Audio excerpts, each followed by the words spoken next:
As always, today's video does contain subject matter that some people may find disturbing, and viewer discretion is advised. And if you have a story you would like to send my way, just go to astheravendreams.com and click the button to do so. And of course, thank you.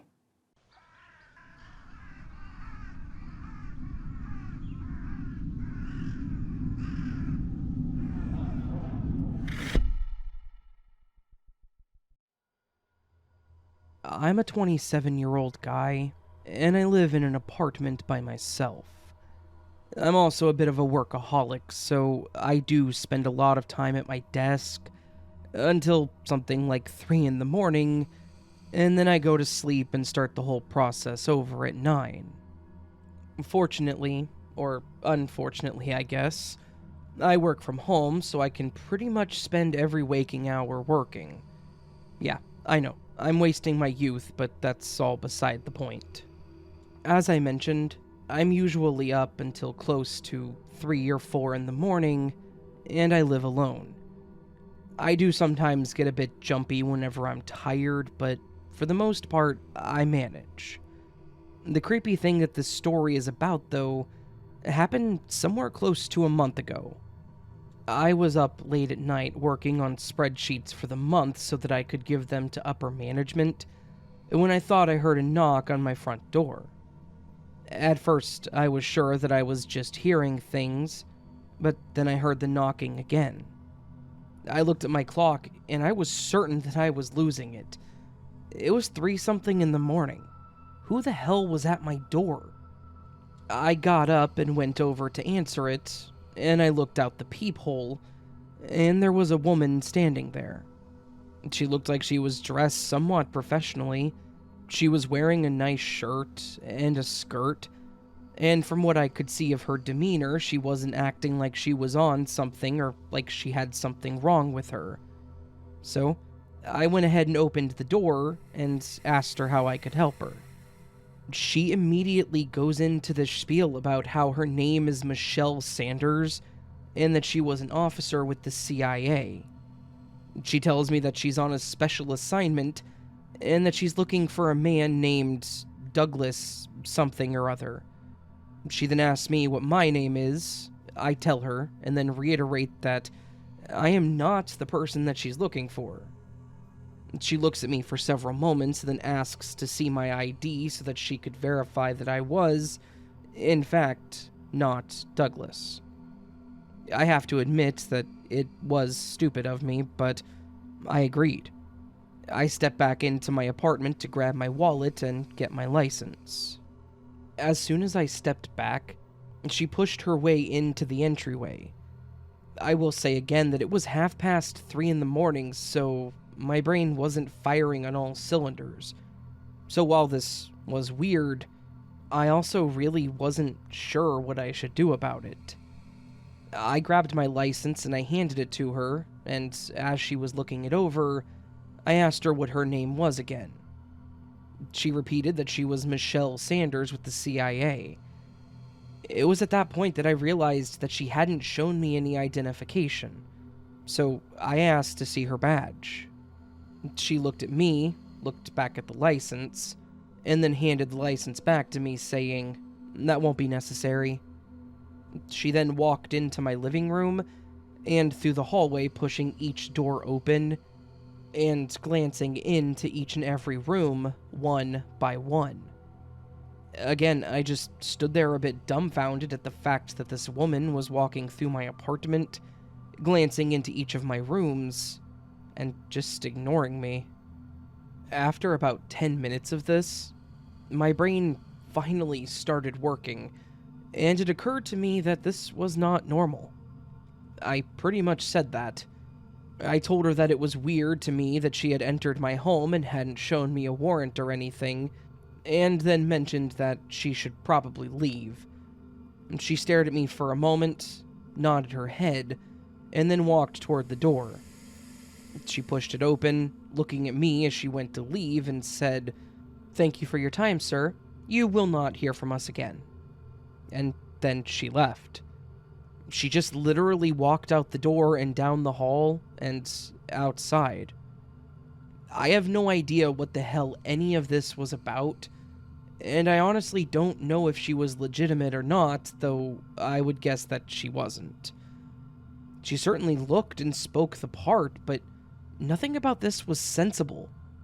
I don't think that the CIA would send a single agent to someone's home like that, and I don't think that they just peacefully enter and look through rooms. Plus, I wouldn't think that they would frequently get the wrong address for someone they were looking for. I mean, they're the CIA, not the local PD. So, that's my weird story. Some random professional-looking woman came into my apartment at 3-something in the morning, claimed that she was with the CIA, and then snooped through my apartment a bit before just leaving. It was seriously weird. Nothing ever came of it, no one ever followed through, never came back, or anything like that. I would guess that she was looking for someone, sure, but I don't think that she worked for any government agencies. I guess that I'm just kind of thankful that I wasn't the person that she was looking for.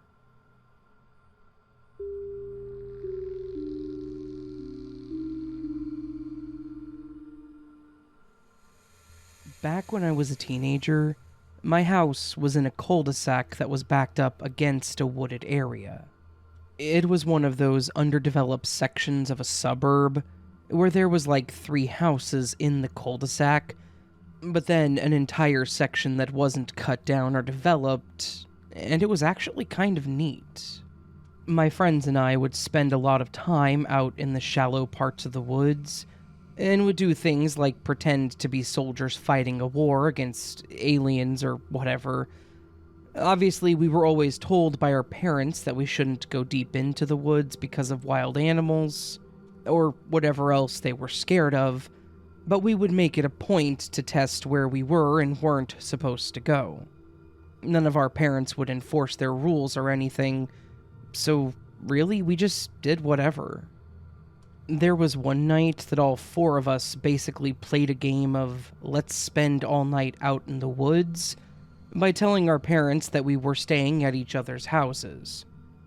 I don't remember the full plan or how we did it, but we basically all spun a lie to our parents about where we were going, and we plotted out how we would spend the night out in the woods and make it home in the morning without any of them noticing. It was a dumb idea, but we were a bunch of young teen boys that thought we were the coolest and most invincible people in the world, as young boys do. We all met up in the spot that we had designated with our sleeping bags and backpacks, and once we were all certain that we'd done enough to make it work, we headed out into the woods. To be completely honest, we didn't come up with any plans beyond let's go out into the woods for the whole night, and I'm not sure what we were going to do after getting there. But I think it was the rush of doing something we shouldn't have that made it all worth it.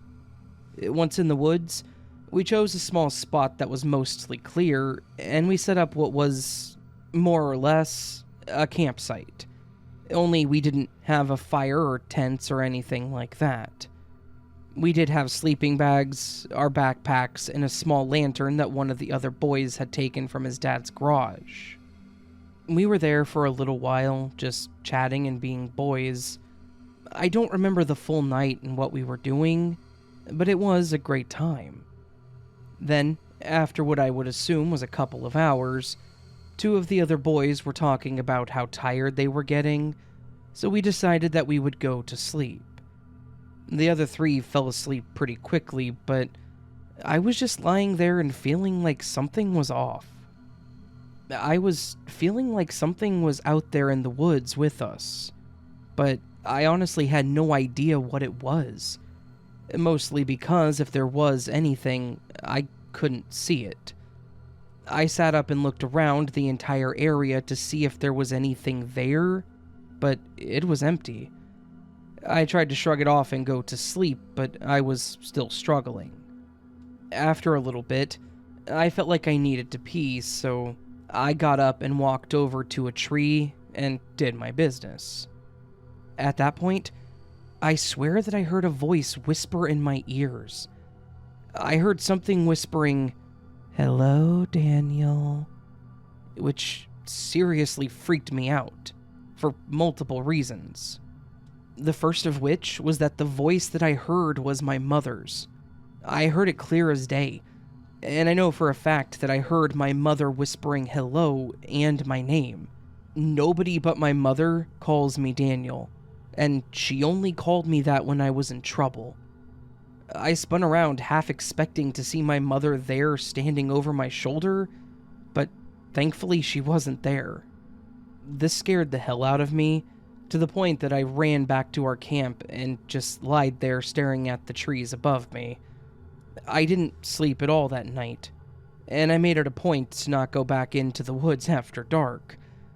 The next day, whenever I went home, my mom asked how the sleepover was, and I told her that it went great. Part of me was half expecting her to tell me that she was out in the woods and knew that we were out there, but she obviously didn't, which just confirmed the whole "it wasn't really her" thing.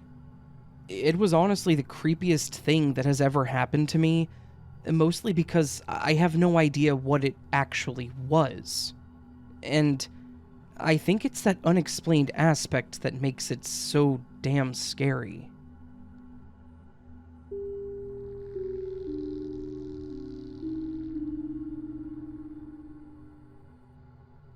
This happened a few years ago, but it's one of those events that has stuck with me and will probably always have a place in my memory because of how weird it was. I've always been one that liked to go hiking and camping, and I spent a lot of time out in the woods when I was a kid, and that's all kind of bled over into my adult years. When I was 19, I went camping with a decent group of my friends. There were about 10 of us total. It's not important to know everyone that was there because most of them were couples that stuck to their tents in the group, but it was important to know myself, M, and K were all best friends, and were on the trip together. We were actually sharing a tent with the three of us, if that tells you anything.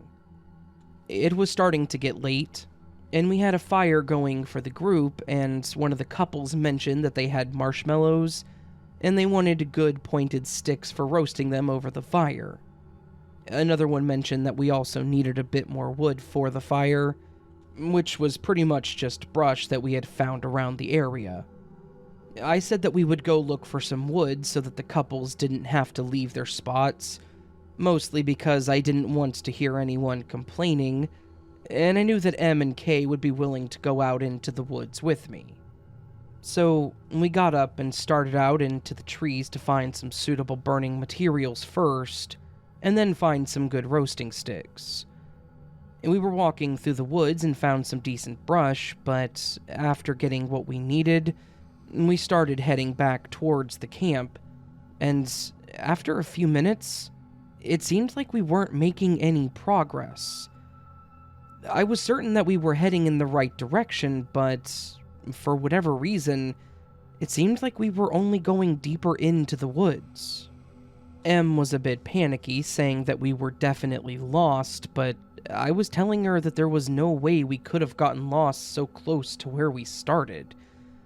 I stood there for a moment, and I looked around, trying to regain my bearings on the direction that we had gone and where we had come from. And I was absolutely certain that the group should have been right by where we were. I asked Kay what she thought, and she said that we had definitely walked in the right direction, and she confirmed what I was already thinking. I asked M to grab her cell phone and see if she could get a hold of one of the other people in the group, and see if they could yell for us since we had to be somewhere nearby. She then mentioned that she didn't have her phone on her, and that she had left it in the tent. I asked Kay if she had hers, and she said no. I rolled my eyes annoyed, and basically shoved the bundle of sticks that I was holding at M so I could get my cell phone out of my pocket. Much to my frustration, my phone was showing that I had no service whatsoever. I kept trying to hit the call button to get a hold of any of our friends, and it kept canceling the call due to being outside of the service area. I then tried to pull up maps thinking that maybe I could get data instead of call service, but no luck. At this point, I basically said that we should just keep going to try to yell and see if any of our friends replied. We shouted a few times, but there was no response. After walking for a few moments, again in the direction that we assumed was the camp, we saw what looked like a shed in the middle of the trees. I thought it was weird, but I also figured that we may have ended up on someone's property, though it was a bit strange that it was just out in the middle of the trees, and that there were no other buildings anywhere near the little shed. I walked up to it to look into the windows and see if there was anything that could help us, or something like that, I guess, but it was mostly empty. I could see that there were some tools on the wall, like an axe, a shovel, and all that, but there was also a small pile of clothing that was folded nicely on what looked like a small dresser. That was literally all there was in the shed, just the tools, the dresser, and the clothing. Which was a bit freaky. Was someone living out here or something? I decided that we should keep moving since if someone was living here, they might come back. And I didn't want to deal with some random person living in a shed in the middle of the woods.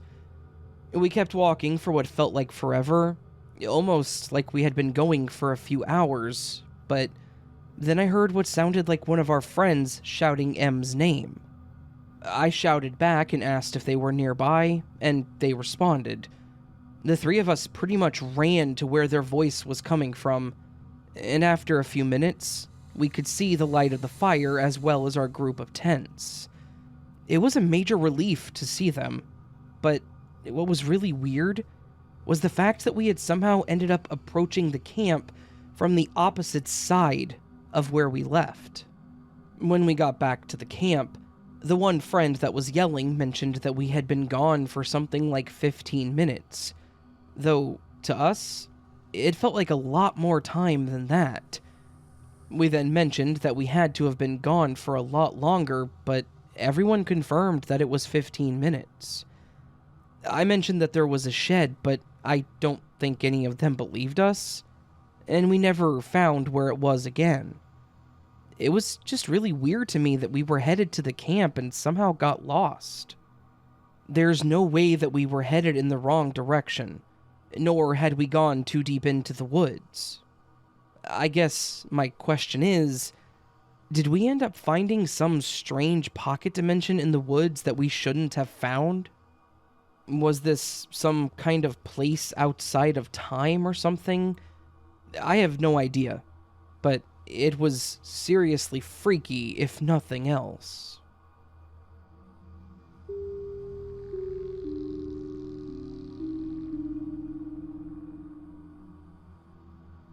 I have a weird story from when I was a little kid, probably somewhere around 8 years old. The town I lived in wasn't one that had a lot of crime or creepy things that happened, but there was always one place that seemed to always attract the only weirdos in town, and that was the local Walmart. Now, I'm not going to talk trash about Walmart, there's enough other people that do that already, and I do shop there pretty frequently, but I am going to say that for some weird reason, Walmart always attracts people that are out there. And this happened on a late-night trip to Walmart to get a few things. I honestly don't even remember what we needed to get. I just remember it being super late, and my mom told me that we needed to go. I got my tired back end into the car and we headed out. We got there, and things went about as normal as they could. She took way too long to find what she needed, and I spent way too much time browsing at things that we weren't there for. It was just how she was, honestly, and I was just there for the ride, and because there was no one else to watch me, obviously. At one point, my mom needed to use the restroom, so we walked to the back where the shoe section was, and she told me to stay with the cart. No 8-year-old boy wants to go into a public restroom with his mother, so I did what she asked, and stood outside the room with the cart. While I was standing there, I noticed a woman looking at the shoes and looking like she was trying to figure out what to buy. Nothing out of the ordinary, really, but when she stood up from the lower shelf and started to walk away, I noticed that her wallet had fallen out of her purse, and she didn't seem to notice, because she was walking further down the aisle. At that point, I kind of just went into I need to be a helpful person mode, and I ran over to grab the wallet and shouted for her. As soon as I said, "Ma'am, you dropped your wallet," she turned around and walked over with what I thought was a happy look. I handed her her wallet, and she just kind of stared at me with a smile that was sort of creepy. After a moment of awkward silence, she said, "Oh, thank you, young man. I appreciate that," and then leaned down and gave me a hug.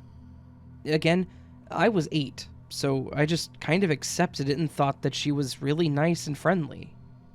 But then, after a few moments, the hug kind of got to be a bit much, and I started feeling awkward. Like she was hugging me for way too long, kind of awkward. After a few more moments passed and she finally let go, she then reached down to grab my hand and said, "That was so nice of you to help me like that. Why don't you come with me and I'll get you something nice for your troubles?" Now, being a kid, I was interested in what this nice thing was going to be. But I had also been taught about stranger danger. Of course, there were some conflicting thoughts in this situation, because this was just a nice lady about the age of my mother, and she was just being polite, right? There was no way that she was some kind of creepy person that was going to hurt or kidnap me. Thankfully, my mom came out of the bathroom at the right moment in time to see this lady holding my hand and start pulling me away. She confronted her, basically yelling and asking what the hell she was doing. It actually didn't end in just a few words being shouted between my mom and this woman. This woman started screaming back about how my mother was irresponsible and how she didn't deserve me as a child. She then reaches into her bag and pulls out what I now know to be a container of pepper spray and blasts my mom in the face with it. At this point, there's a small crowd of other people starting to surround us, and a few employees had run over to see what was going on. By the time the crowd had formed and people were trying to figure out what was happening, the woman had already started running. One of the employees tried to stop her, but they showed up too late, and they didn't see where she had gone. They ended up calling an ambulance for my mom because they didn't know what to do about the pepper spray, and they insisted that they needed to get a medic there just in case she was injured. My mom ended up being fine, obviously, and the medics got her cleaned up and left. Unfortunately, no one ever found that woman, and all they could do was offer the camera footage to the police. That was obviously the most exciting trip to Walmart we had ever gone on, and it's not something that we really even talk about to this day.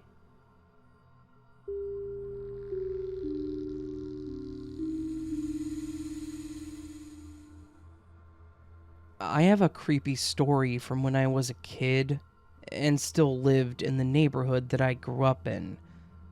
It was a pretty quiet neighborhood, and everything was pretty normal. We had several neighbors that were really polite and helpful, and I even remember that one of the older ladies across the street used to watch me after school until my dad got home from work.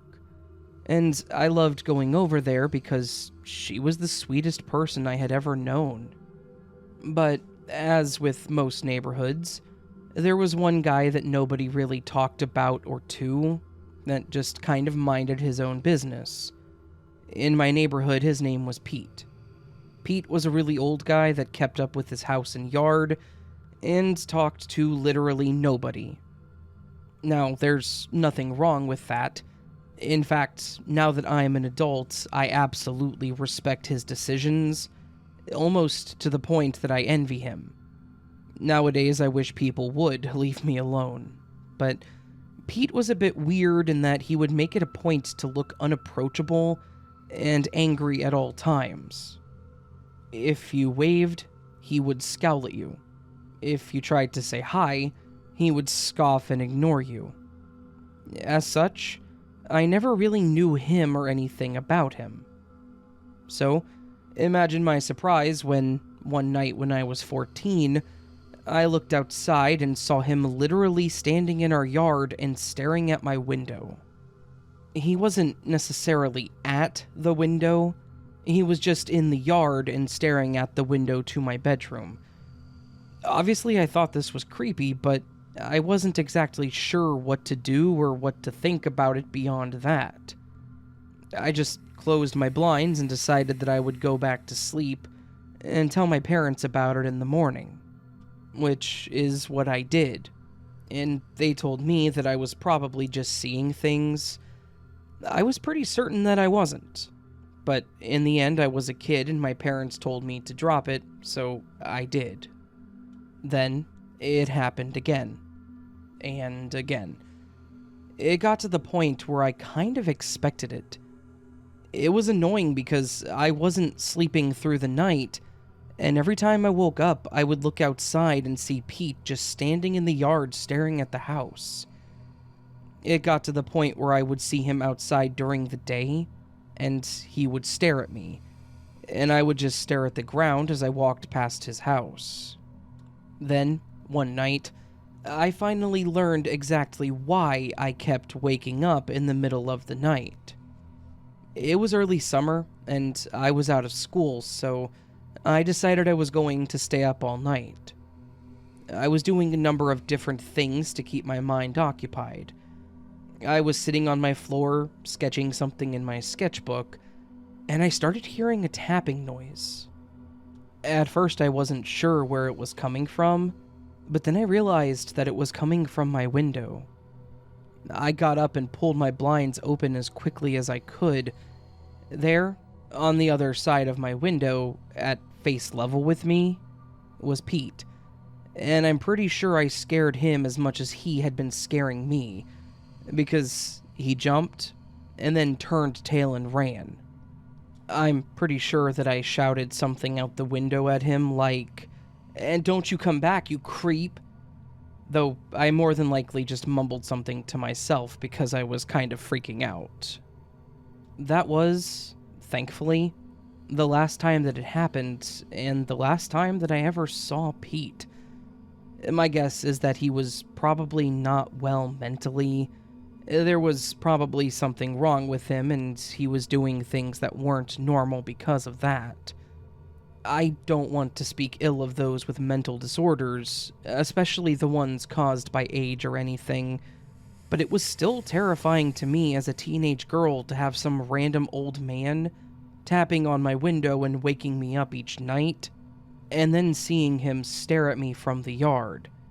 I, again, told my parents, but they didn't seem like they cared too much. But I think that was just my parents, really.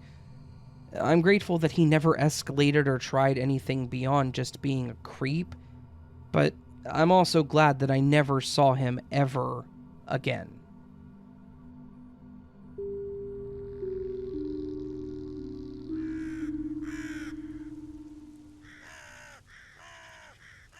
So this, my friends, was day 2 of our Halloween spectacular, where I give you content every single day of the week for approximately 2 weeks, assuming I don't die between now and the end of that 2 weeks.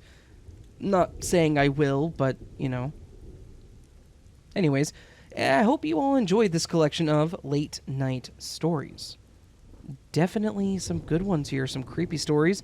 Stories that take place late at night.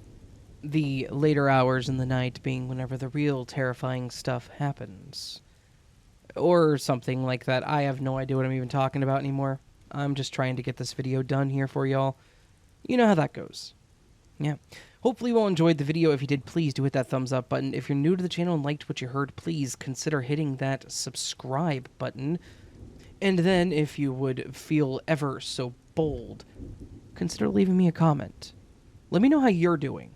You all know how I'm doing. You can hear how I'm doing, but I don't know how you're doing. So if you're having a good day, let me know. If not, you can let me know that too. I will do my best to respond, as I always do. That said, friends, this is day 2. We have a lot more content coming the rest of this week and next week, so thank you to everybody for making this year amazing. This is my gift to you for that, I guess. Anyways, I hope you all have a great day, great evening, great week, great whatever. Just great moment in time, however long that moment in time shall encompass. I hope it's great. And I hope I see you on the next video. But until then, my friends, sleep well.